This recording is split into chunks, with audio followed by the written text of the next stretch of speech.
que você costuma fazer quando você conhece um restaurante novo?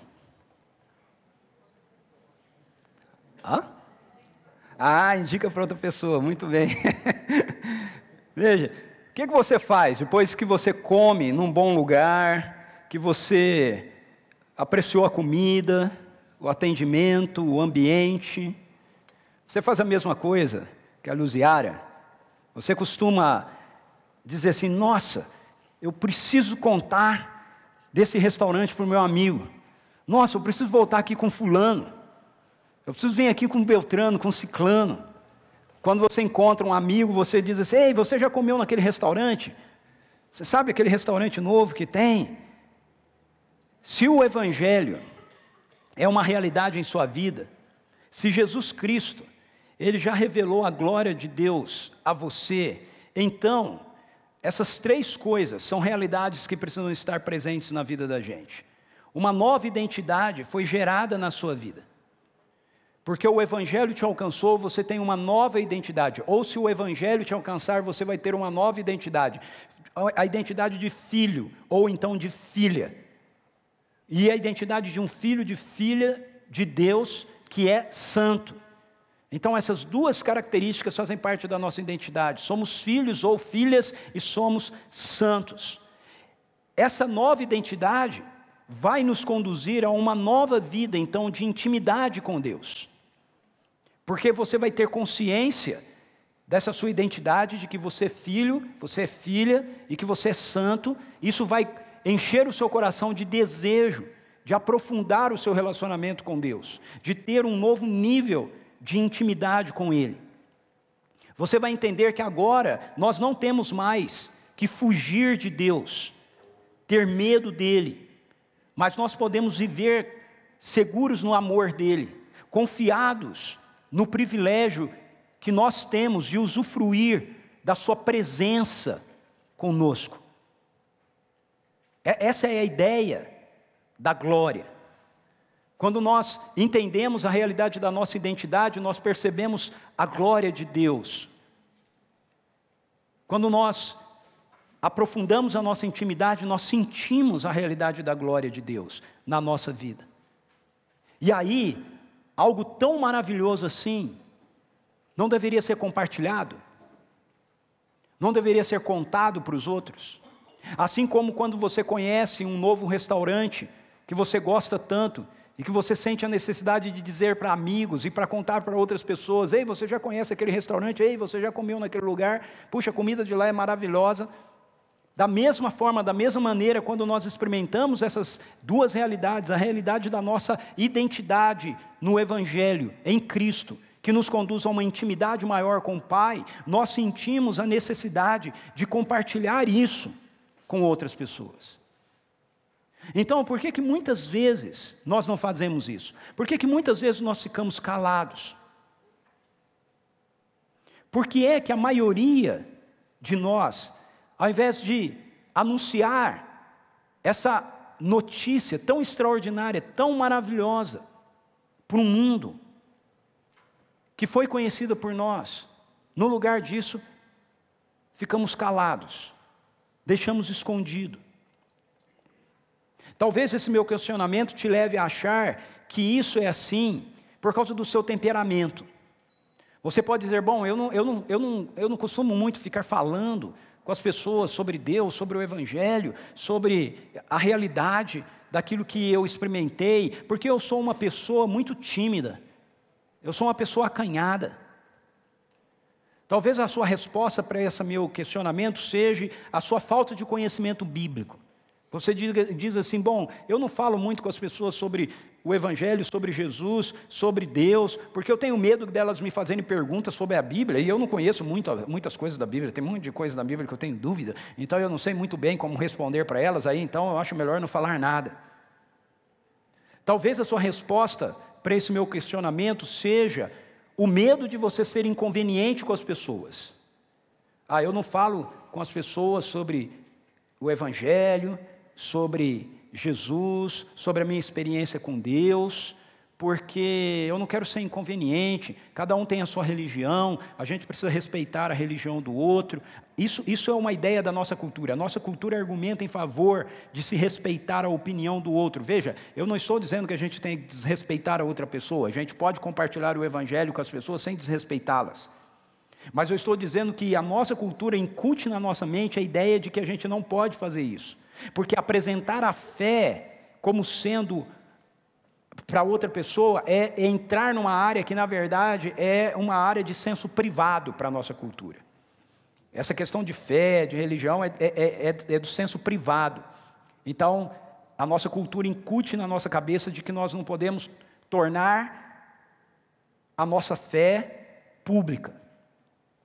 Talvez você não faça isso, você não compartilhe da sua experiência com o evangelho, daquilo que Deus fez ou daquilo que Deus está fazendo na sua vida com outras pessoas, porque a sua visão de Deus está equivocada. A ideia de que Deus está condenando as pessoas por causa do pecado delas. Ah, mas não está, pastor. O Antigo Testamento lá não fala, então. O Antigo Testamento tem a ver com a antiga aliança, que foi resolvida na cruz por Jesus. Não é que Deus não se importe com os nossos pecados, é que Deus se importa tanto com os nossos pecados que Ele deu o Filho dEle por causa deles. E agora, através de Jesus, os nossos pecados podem ser resolvidos. Mas muitas e muitas vezes a gente continua olhando para Deus numa perspectiva da antiga aliança. Veja, o Deus do Antigo Testamento é o mesmo Deus do Novo Testamento. Não são deuses diferentes, é o mesmo Deus. O que muda é a aliança, é a maneira de Deus se relacionar conosco. Na antiga aliança, Ele tinha que cobrar, porque não tinha um justo para nos representar. Na nova aliança, Ele retém a ira dEle em Jesus. Ele é o justo que nos representa. E por isso, nós temos a oportunidade de nos arrependermos e de voltarmos a ter um relacionamento com Ele. Mas muitas e muitas vezes a gente ainda continua carregando na mente a ideia de Deus ser esse Deus que age conosco da mesma maneira que Ele agia supostamente no Antigo Testamento. Então a gente muitas e muitas vezes entendemos que se nós somos de Deus, se nós cremos nele, nós não podemos nos envolver com pessoas que não são de Deus. Elas são pecadoras. Essa era a posição dos religiosos na época de Jesus. Mas veja, Jesus vem, Jesus traz nele toda a glória de Deus. E Jesus se relaciona com os pecadores. Seja qual for a sua ideia e o seu argumento do porquê é que você vai comer num restaurante, conhece um restaurante novo, a comida é boa, gostosa, o atendimento é legal, e aí você quer compartilhar com os outros, para que eles também saibam sobre esse restaurante. E por que você não faz a mesma coisa com a maior experiência que existe na vida da gente? Que é termos o contato de novo com Deus, experimentarmos novamente a realidade da glória dEle em nós. Seja qual for o argumento que você tenha usado, ou qualquer um desses que eu descrevi, que você tenha se identificado, eu quero dizer para você que você não compartilha, não é por causa desses argumentos. Cada um desses argumentos não é a razão pela qual não compartilhamos o Evangelho. O que nos leva a não compartilhar o Evangelho nada mais é do que uma vida sem intencionalidade. Então veja, se você experimenta na intimidade você percebe a glória, na identidade você percebe a glória, na intimidade você sente a glória, na intencionalidade você compartilha a glória. Nós podemos dizer que compreender a nossa identidade nos levará a um novo nível de intimidade, que nos conduzirá a uma postura de intencionalidade. Quando você começa a mergulhar no coração de Deus, quando você começa a experimentar a realidade da intimidade com Ele, o movimento seguinte disso é que você vai querer sair e você vai querer compartilhar isso com as pessoas que estão ao seu redor. Nós recebemos e nós percebemos a glória de Deus para que ela seja compartilhada através de nós. Você não experimenta a glória de Deus, Deus não quer que você experimente a glória dele em você, para que isso seja guardado às 7 chaves. Para que você diga, nossa, que experiência maravilhosa que eu tive, uau! Não, é para você dizer, nossa, que experiência maravilhosa que eu tive, uau! Eu preciso contar isso para os outros. Eles precisam saber que eles podem experimentar aquilo que eu tenho experimentado. E aí, eu quero convidar você a abrir a sua Bíblia em Atos dos Apóstolos, capítulo 4. Esse é um texto que está no Novo Testamento. A parte da Bíblia que fala-nos a respeito da nossa experiência com Deus após a vinda de Jesus. Atos capítulo 4. Nós vamos olhar a primeira sessão do capítulo 4, que vai do versículo 1 até o verso 22. Nessa sessão nós encontramos a narrativa de um momento na vida de Pedro e João, que foram 2 dos primeiros seguidores de Jesus, que nos ajudará a entender como é que a glória de Deus pode ser propagada através da nossa intencionalidade. Como a glória de Deus pode ser manifestada através dessa nossa experiência com a presença dele em nós. Veja, isso acontece quando nós temos uma vida cheia do Espírito Santo. O que está acontecendo aqui? O capítulo 4 começa assim: enquanto Pedro e João estavam falando ao povo, chegaram os sacerdotes, o capitão da guarda do templo, os saduceus. Eles estavam muito perturbados porque os apóstolos estavam ensinando o povo, proclamando em Jesus a ressurreição dos mortos. Então prenderam Pedro e João e os lançaram ao cárcere até o dia seguinte, pois já estava anoitecendo. Entretanto, muitos dos que tinham ouvido a pregação aceitaram a palavra, chegando o número dos homens que creram próximo de 5.000. No dia seguinte reuniram-se em Jerusalém as autoridades, os líderes religiosos e os mestres da lei. Estavam reunidos Anás, o sumo sacerdote, bem como Caifás, João, Alexandre e todos os que eram da família do sumo sacerdote. Ordenaram que Pedro e João fossem trazidos à presença deles e começaram a interrogá-los: como, que poder ou em nome de quem fizesses isso? E aí o texto diz então que Pedro responde a eles. Só que quando o texto narra a resposta de Pedro, o texto diz: então Pedro, cheio do Espírito Santo, disse-lhes, autoridades e líderes do povo. Pedro, cheio do Espírito Santo. A glória de Deus é uma realidade que nós carregamos em nós, por conta da presença do Espírito Santo de Deus que está vivendo em nós. Se você tiver uma experiência com o Evangelho, se você se render ao Evangelho, David está me dando sinal que eu não mudei. Se você se render ao Evangelho, se você tiver uma experiência pessoal com a realidade de Jesus, não como uma ideia, mas como alguém que está vivo, o que acontece na sua vida é que o Espírito de Jesus, o Espírito de Deus, que é o Espírito Santo, ele vem e ele passa a residir em você, ele passa a habitar em você, e a presença do Espírito Santo em você é que traz a realidade da glória de Deus a você. Intencionalidade não é fruto do nosso temperamento, por isso não tem nada a ver com a gente ser tímido. Intencionalidade tem a ver com o domínio do Espírito Santo sobre a nossa vida. Veja, Pedro e João, um pouco antes disso, um pouco antes do Espírito Santo ter sido derramado, eles estavam morrendo de medo, escondidos dentro de um cenáculo, porque eles estavam com medo desses caras aqui que estavam falando com eles agora. Mas então, quando o Espírito Santo é derramado, eles são cheios do Espírito, cheios de poder, cheios de autoridade, cheios de coragem. A palavra de Deus nos diz que a vinda do Espírito Santo outorgaria poder a todos aqueles que o recebessem.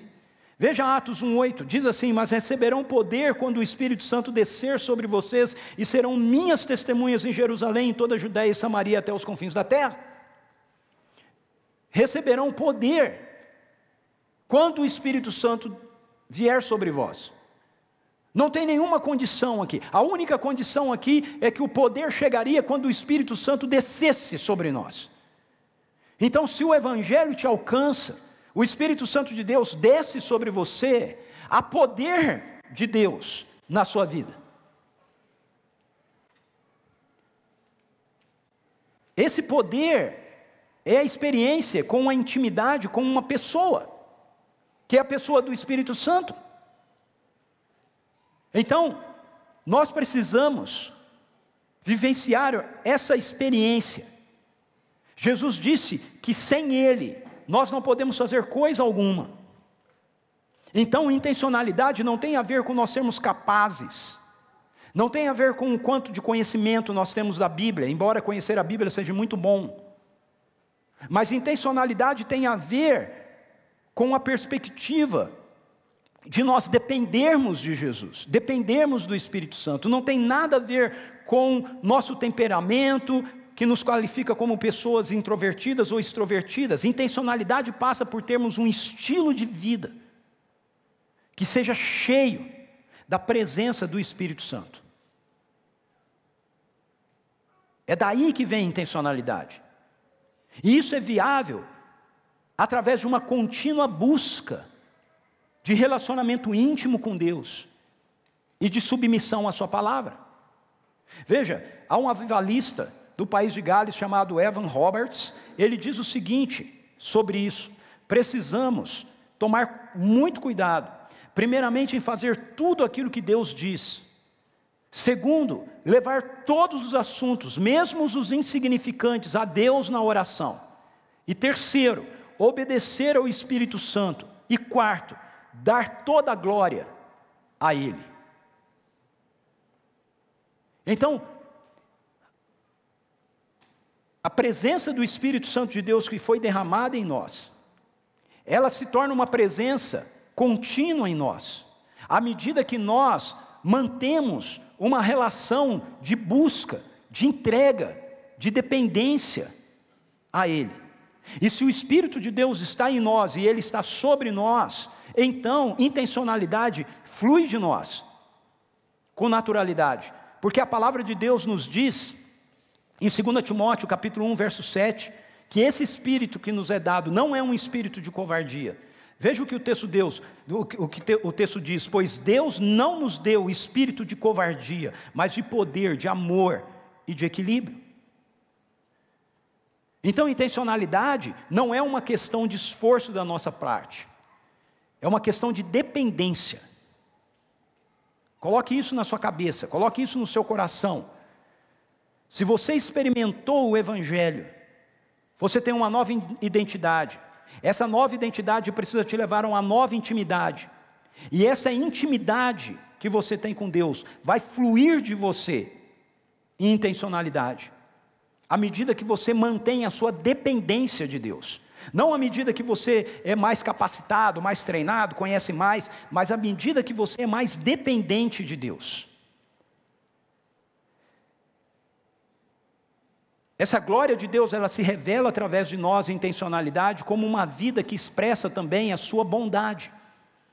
Veja o que o texto nos diz no capítulo 4, verso 9 e 10. Visto que hoje somos chamados para prestar contas de um ato de bondade, porque eles estão ali porque eles haviam curado um homem paralítico de nascença.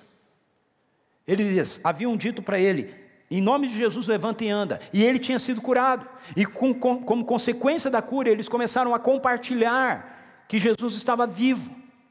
E aí chegaram lá os saduceus, os religiosos, e levaram eles para o Sinédrio. O Sinédrio seria a Suprema Corte deles lá, ok? Eles foram levados lá, diante da Suprema Corte. E eles são questionados: por que vocês estão falando? Em nome de quem que vocês estão falando? Em nome de quem que vocês estão fazendo essas coisas? E aí eles dizem isso. Pedro, cheio do Espírito Santo, diz isso: visto que hoje somos chamados para prestar contas de um ato de bondade em favor de um aleijado, sendo interrogados acerca de como ele foi curado, saibam os senhores e todo o povo de Israel, que por meio do nome de Jesus Cristo Nazareno, a quem os senhores crucificaram, mas a quem Deus ressuscitou dos mortos, esse homem está aí curado diante dos senhores. Esse texto é muito interessante porque ele mostra para a gente que a glória de Deus se manifestará através de nossa intencionalidade, na medida que nós entendemos a bondade de Deus para com aqueles que necessitam. Se você passa pelas pessoas e você vê as pessoas nas suas dificuldades, aqui era uma enfermidade, ok? Pode ser qualquer outra dificuldade. Se você passa e você vê as pessoas na sua dificuldade, dentro do seu trabalho, no local onde você estuda, no condomínio onde você mora, na academia onde você treina, na escola onde você estuda, se você vê as pessoas nas suas necessidades e você não tem convicção da bondade de Deus, você não vai fazer nada.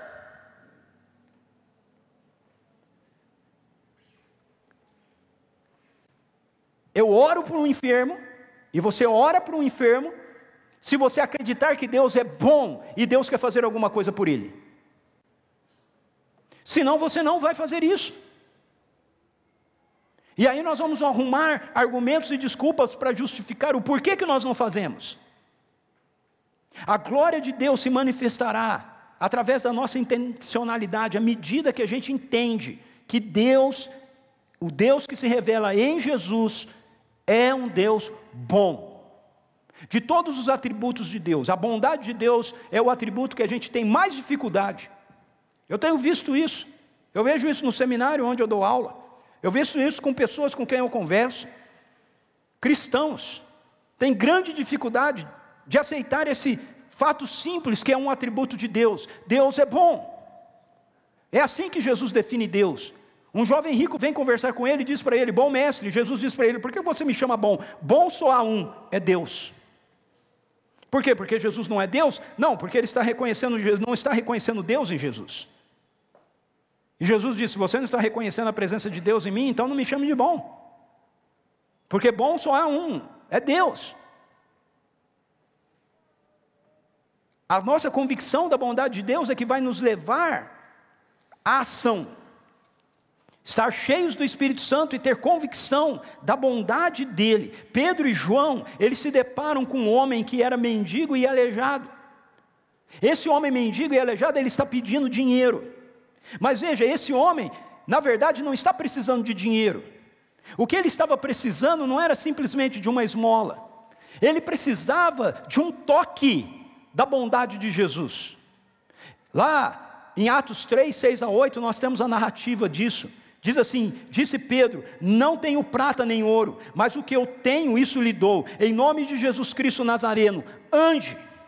Segurando-o pela mão direita, ajudou a levantar-se. Imediatamente os pés e os tornozelos do homem ficaram firmes, e de um salto pôs-se em pé e começou a andar. Depois entrou com eles no pátio do templo, andando, saltando e louvando a Deus. Por que Pedro faz isso? Porque ele acredita que ele tem a bondade de Deus nele. A glória de Deus está em mim, a vida de Jesus está em mim. Eu não tenho prata nem ouro, o que eu tenho eu te dou. O que ele tem? Ele tem a vida de Jesus nele. Ele tem a presença da glória de Deus nele. Ele tem a bondade de Deus que pode fluir dele. E acontece algo extraordinário aqui. Você precisa entender que esse homem que está sendo curado aqui, ele não está sendo curado simplesmente porque ele andava e sofreu um acidente e aí então ele parou de andar. O texto nos diz que ele era paralítico de nascença. Não tinha músculos na perna. Suas pernas nunca foram usadas.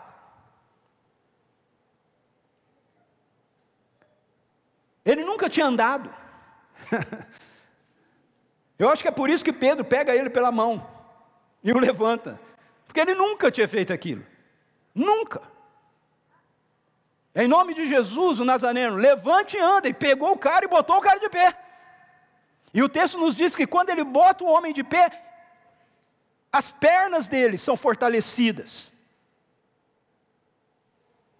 E ele então anda.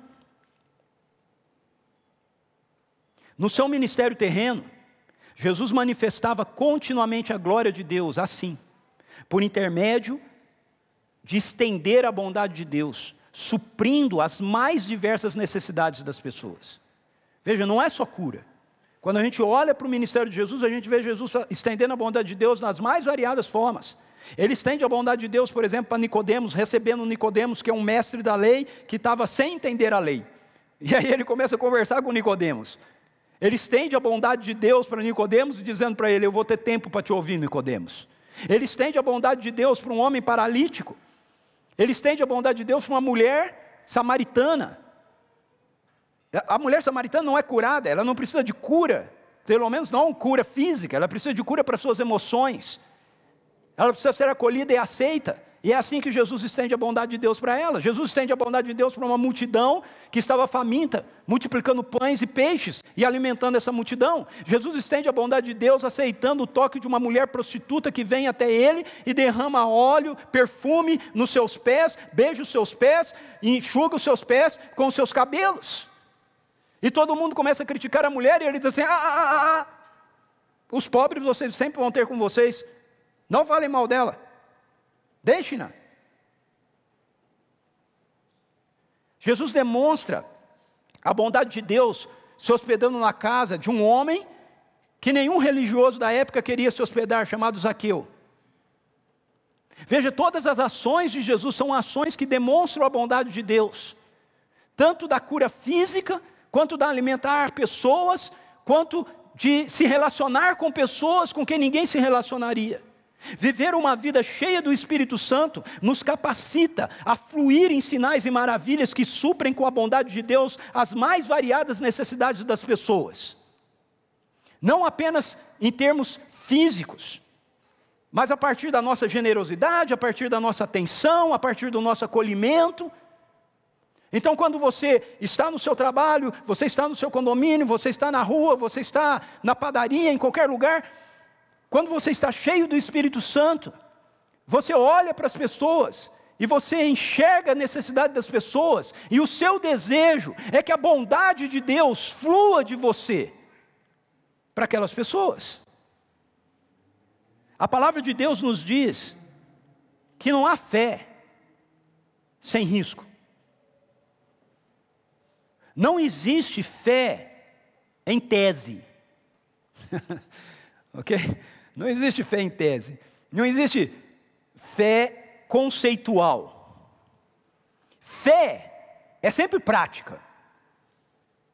Se você diz que acredita em algo e você não faz aquilo que você diz que você acredita, você não acredita. Fé é sempre prática. Se nós cremos que Jesus ressuscitou, se nós cremos que Ele está vivo, se nós cremos que a sua glória está em nós, então o poder da sua bondade irá fluir de nós para o bem das pessoas ao nosso redor. Irá fluir. Nós vamos querer fazer. Nós não vamos ficar quietos. Essa viagem que eu fiz para Brasília, me pegaram no aeroporto e eu estava indo para o estacionamento com os dois rapazes que me pegaram, e aí eu vi duas freiras. Uma vinha sentada na cadeira de roda, e a outra vinha empurrando ela. E eu olhei para o pé da freira que estava sentada na cadeira de roda, e ela estava com uma tala. E aí eu parei a cadeira de roda. Eu falei: ei, vocês estão com muita pressa? Ela falou: nós estamos atrasados para o nosso voo. Eu falei assim: não, mas você não pode ir, eu preciso orar por você. Aí, para a freira, aí ela falou assim, ela falou: não, mas nós estamos atrasados. Eu falei: não, mas é muito rápido. Como você chama? Minha irmã, não sei o quê. Eu falei: quer ver? Botei a mão na tala do pé. O que você fez? Eu rompi todos os ligamentos. Em nome de Jesus, Pai, eu te agradeço pelo seu amor pela irmã fulana. Ligamentos, em nome de Jesus, sejam restaurados agora, na autoridade do nome de Jesus. Amém. Eu não tinha muito tempo, ela não tinha muito tempo, não podia pedir para ela tirar a tala e testar o pé e etc. Aí já vinha vindo o cara da companhia aérea, porque eles estavam atrasados, eles tinham que correr com ela para lá.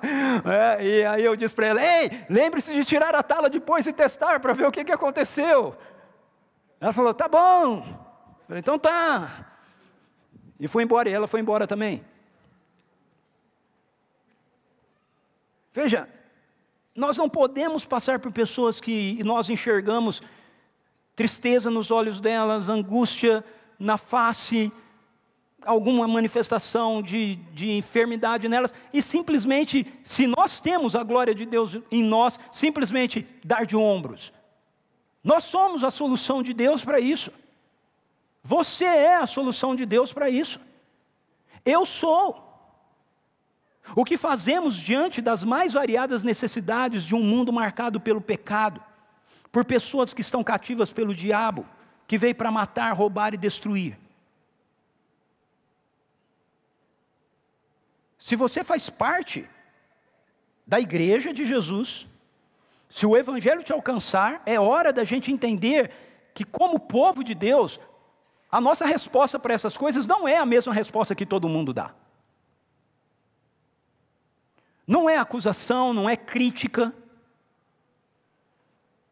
Nós temos que nos ver como a solução. Pedro e João se depararam com um homem paralítico e eles deram a ele aquilo que tinham: a bondade de Deus. Você acredita que você tem a bondade de Deus em você? Que se o evangelho te alcançou, a vida de Jesus está em você, e porque a vida de Jesus está em você, você está cheio da bondade de Deus. E por isso você pode dar aquilo que você tem. Você pode dar atenção, você pode dar um toque de acolhimento, você pode dar uma oração, você pode liberar para a pessoa, na autoridade do nome de Jesus, cura, restauração, libertação. Não seremos intencionais se nós não acreditamos que Deus é bom e que Ele deseja o bem das pessoas.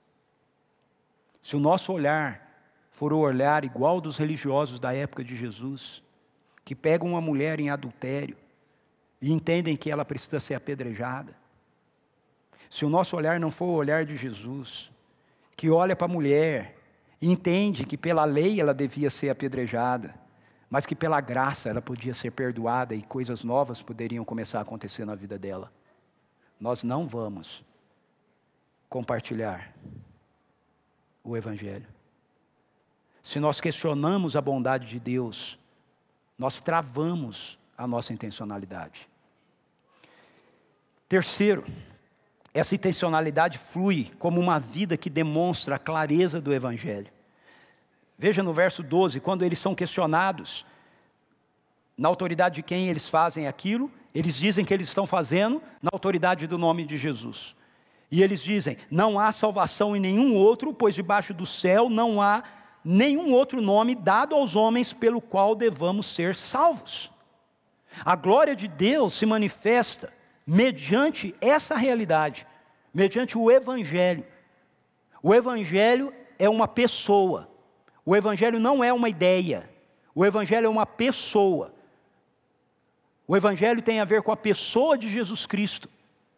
O evangelho significa uma boa notícia. E essa boa notícia é uma boa notícia sobre um homem. Um homem que carregava nele a identidade do próprio Deus. A presença plena do próprio Deus. O evangelho é o anúncio, portanto, explícito de quem Jesus Cristo é e do que Ele realizou.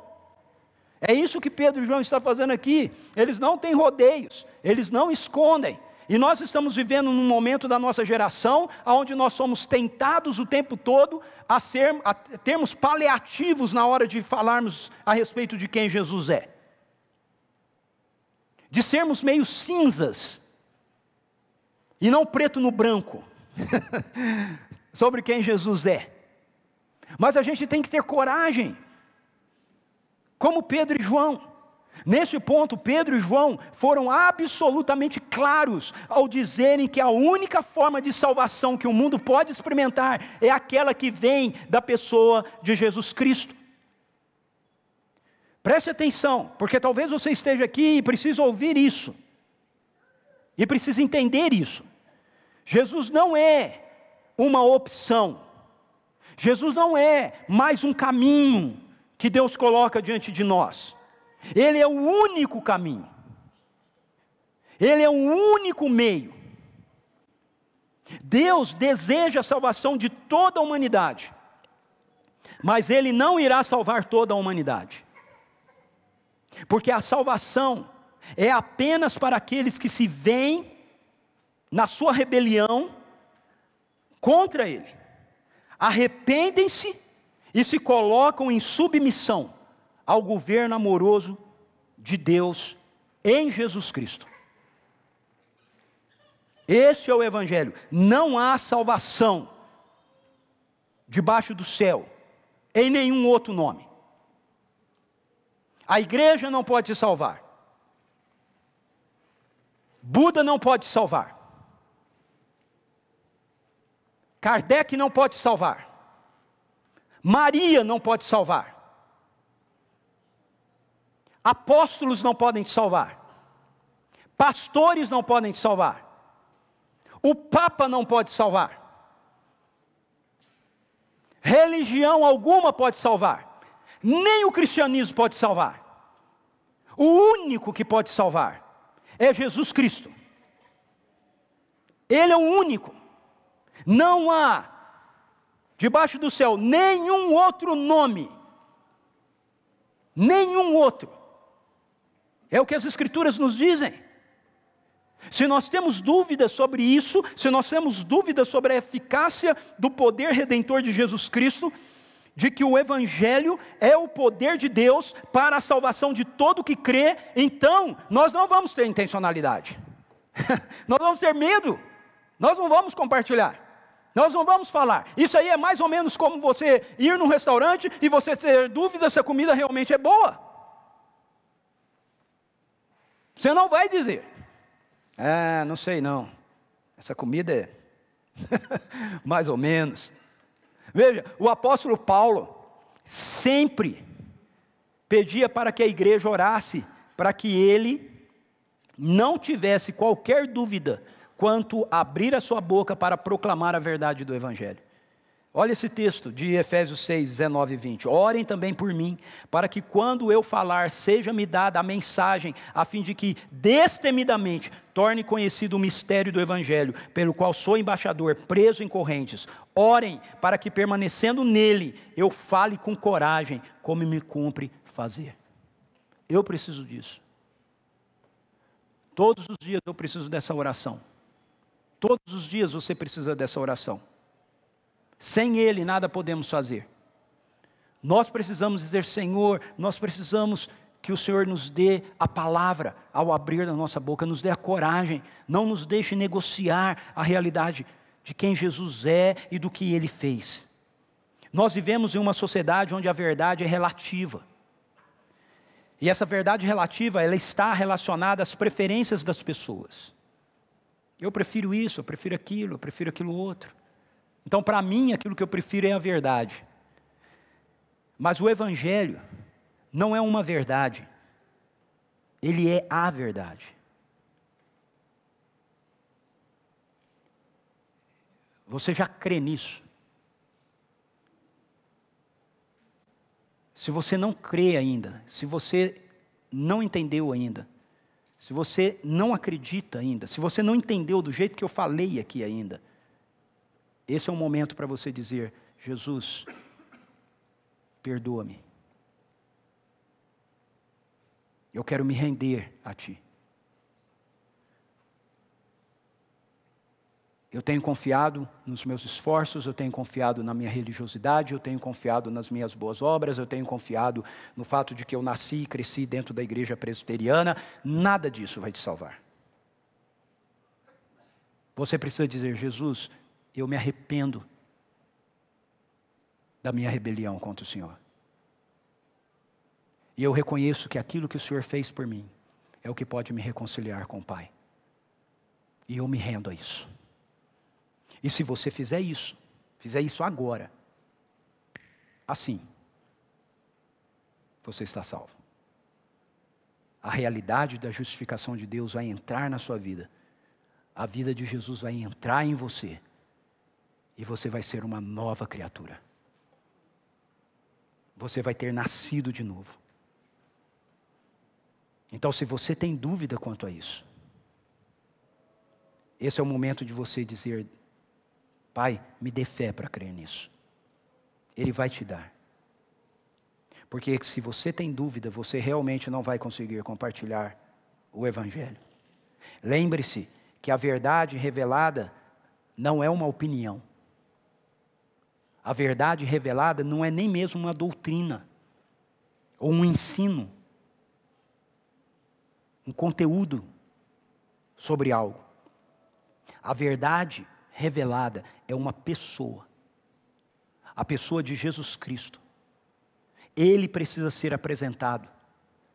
E Ele precisa ser visto em nós. É Ele que você está carregando em você, se você já se rendeu ao Evangelho. Veja o que Paulo diz, vou citar mais um texto dele. Pois Deus que disse, das trevas resplandeça a luz. Ele mesmo brilhou em nossos corações para a iluminação do conhecimento da glória de Deus na face de Cristo. Mas temos esse tesouro. Que tesouro? Cristo. Em vasos de barro. Para mostrar o poder que tudo excede, que a tudo excede. Para mostrar que o poder que a tudo excede provém de Deus e não de nós.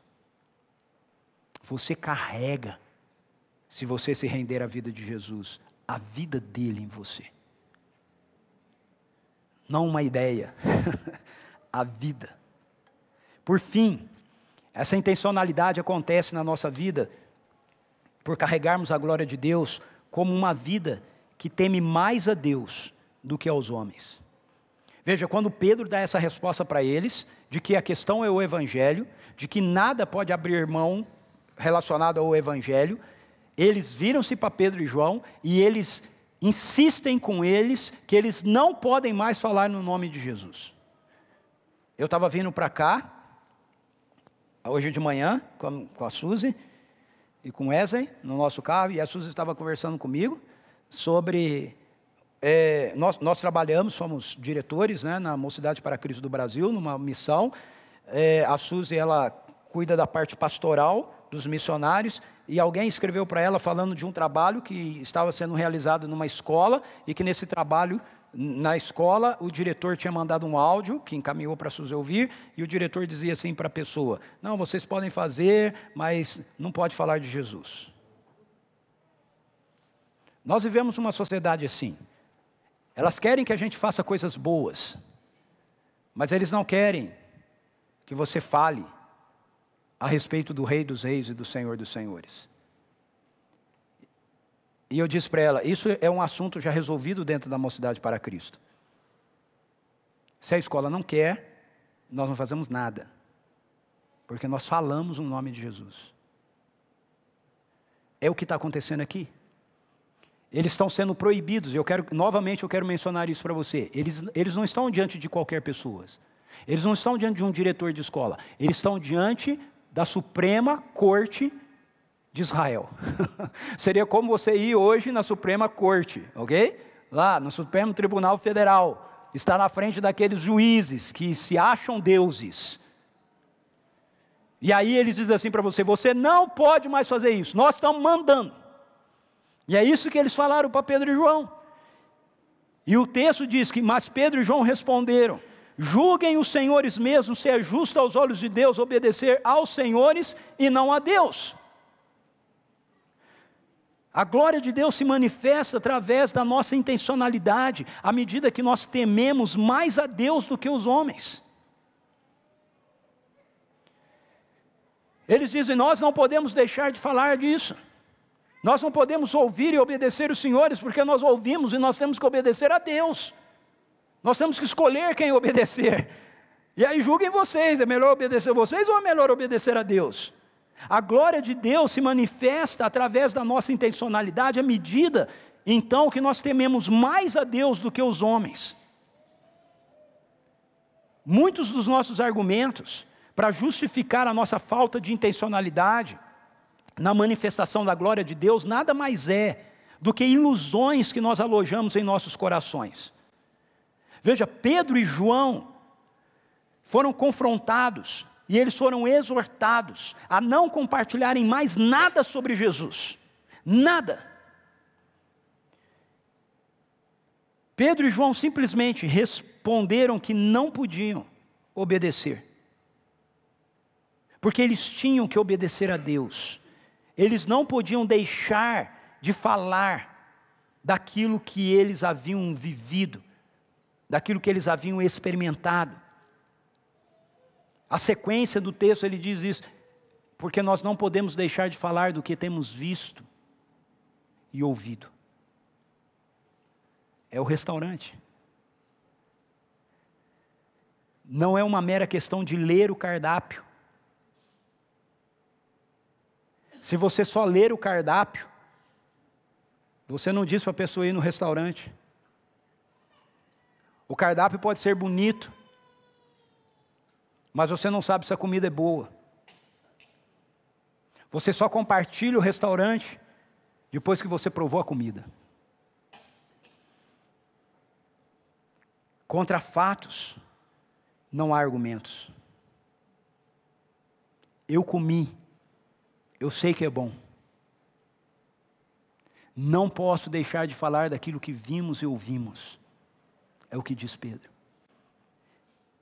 Diante daqueles homens, diante do sinédrio, estava ali um homem que fora tocado pelo poder do Evangelho, pelo poder de Jesus. O que eles podiam dizer? Veja o que o texto fala. Como podiam ver ali com eles o homem que fora curado, nada podiam dizer contra eles. Assim ordenaram que se retirassem do sinédrio e começaram a discutir, perguntando: o que faremos com esses homens? Todos os que moram em Jerusalém sabem que eles realizaram um milagre notório que não podemos negar.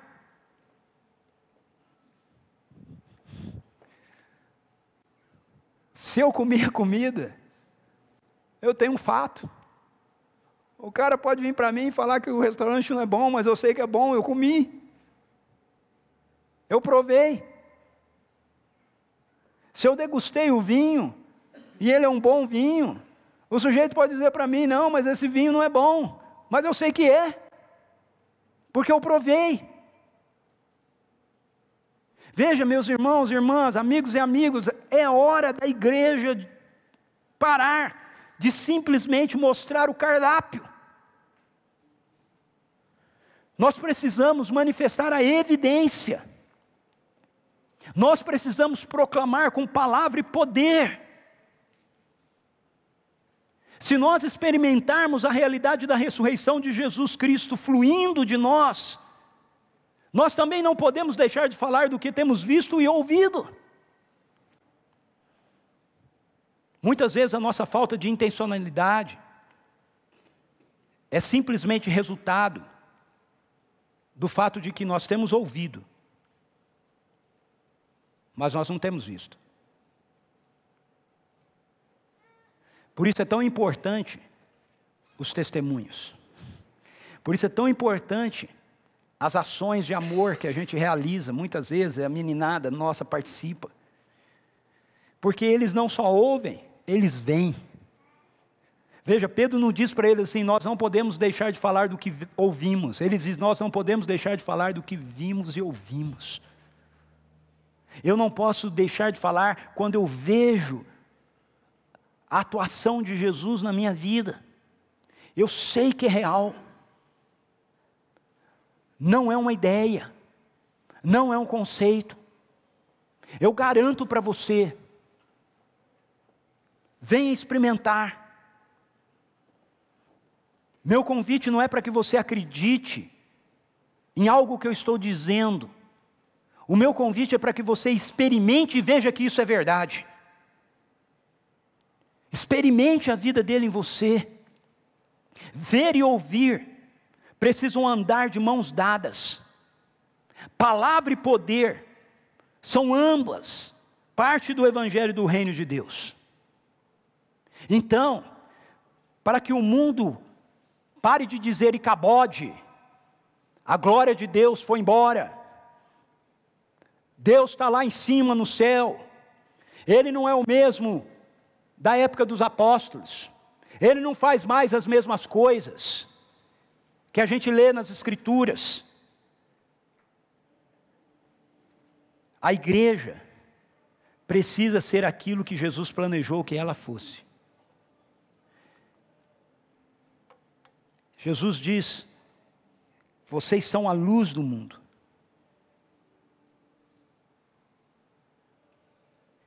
Se a glória te alcançou, a glória brilha em você. Vocês são a luz do mundo. Não se pode esconder uma cidade construída sobre um monte.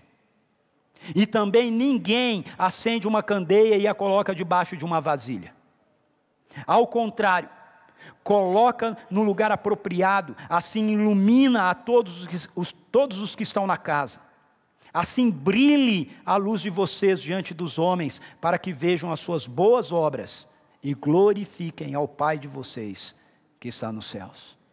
Vejam em vocês, vejam através da nossa bondade, vejam através do que nós fazemos, a glória de Deus, e glorifiquem a Deus que está nos céus.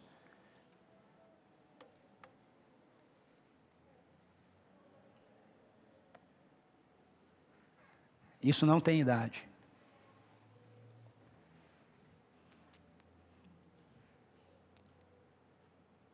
Isso é para qualquer um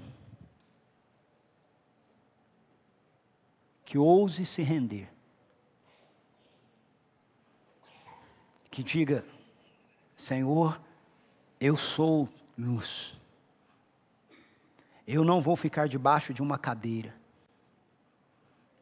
Sabe, eu vejo algumas pessoas, às vezes, falando sobre a luta entre as trevas e a luz. E eu não consigo entender o que é isso.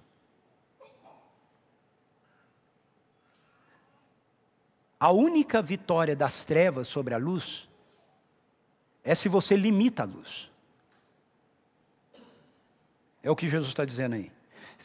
Vocês são a luz do mundo. Vocês foram acesos para serem uma cidade edificada sobre o monte.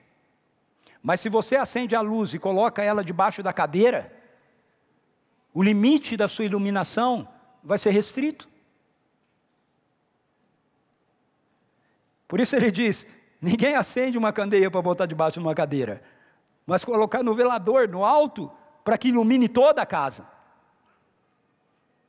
Quando você chega na sua casa, à noite, está tudo em trevas, tudo apagado. Quando você acende a luz, o que acontece com as trevas? Elas vão embora. Está de noite. Mas aí o sol começa a raiar. O que acontece com as trevas da noite?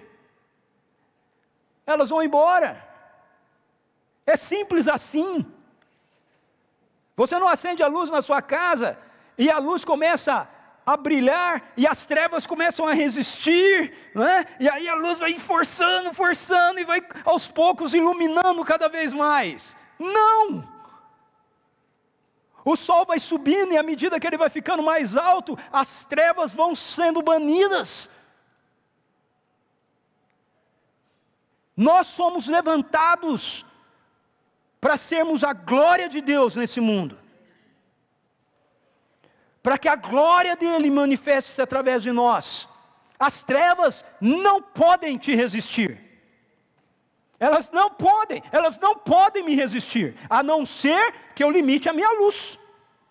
Mas se eu não limitar, se eu deixar brilhar, é como aquela música das crianças, né, da EBF: minha pequena luz, vou deixar brilhar, minha pequena luz. Fica em pé.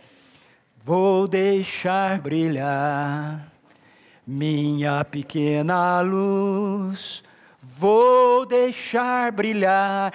Pode ser a menor luz, você pode se achar a menor luz, se você deixá-la brilhar, por maior que sejam as trevas, elas vão se dissipar. Elas não podem prevalecer. Eu quero orar por você. Eu quero terminar essa nossa série orando para que a glória que Jesus Cristo revela de Deus para nós, a glória que gera em nós uma nova identidade, que nos leva a uma nova intimidade, não seja colocada debaixo de uma cadeira, não seja escondida dentro de um armário, não fique limitada dentro de um prédio. Ela caminhe com você, para a sua casa, para a sua família, para o seu trabalho, para a academia, para a escola, nas ruas das nossas cidades. ela brilhe e se manifeste através de você, com a bondade de Deus, manifestada através do poder dEle, da generosidade dEle, da compaixão dEle, do olhar dEle para a vida das pessoas. Você quer isso? Vamos orar? Você quer dizer para Ele essa manhã: Senhor, a minha luz tem que brilhar, Tua glória está em mim, eu quero que ela brilhe, Senhor, eu não quero que ela fique escondida, eu quero que ela brilhe. Eu quero convidar você a fazer essa oração essa manhã, a dizer isso essa manhã, para o Pai. Feche os seus olhos, comece a dizer isso para Ele: Pai, a Tua glória que está em mim, que ela brilhe através de mim, Senhor. Eu não quero mais ser uma luz escondida. A Tua glória está em mim, eu quero que a Tua glória se revele abundantemente, Senhor, através de mim. Eis aqui a minha vida, toma-me, usa-me. Brilha em mim, brilhe através de mim, Senhor. Para que todas as pessoas saibam que não há Icabode, há Shekinah. A Tua glória está aqui. A Tua glória está em mim, a Tua glória está entre nós. Vem, Espírito Santo, nós rogamos, vem, adensa a Tua presença nesse lugar, adense a Tua presença sobre nós essa manhã, inunde-nos com a glória do Pai, inunde a nossa vida com a glória da presença do Pai, batiza-nos com a Tua presença, Espírito Santo de Deus, com o Teu poder, com o Teu amor, com a Tua misericórdia, com a Tua mansidão, com a Tua paz. Ergue-nos e coloque-nos no velador, faz de nós uma cidade edificada sobre o monte. Não queremos ficar escondidos, não queremos deixar a glória do Senhor guardado dentro do armário da religião, não queremos deixar a glória do Senhor guardada debaixo da cadeira dos nossos medos. Nós rompemos em nome de Jesus com essas realidades essa manhã, e nós colocamos a nossa vida nas Tuas mãos, para que a Tua glória que está em nós, brilhe através de nós, na nossa casa, no nosso trabalho, na onde estudamos, no condomínio em que moramos, na padaria que compramos, no supermercado que frequentamos, nas ruas pelas quais andamos. Assim como Jesus caminhou, portou a glória do Senhor nele, que a Tua glória seja portada por nós, para a honra e glória do Senhor, para que as pessoas olhando para nós, elas glorifiquem ao Senhor, ó Pai, que estás nos céus, em nome de Jesus, amém.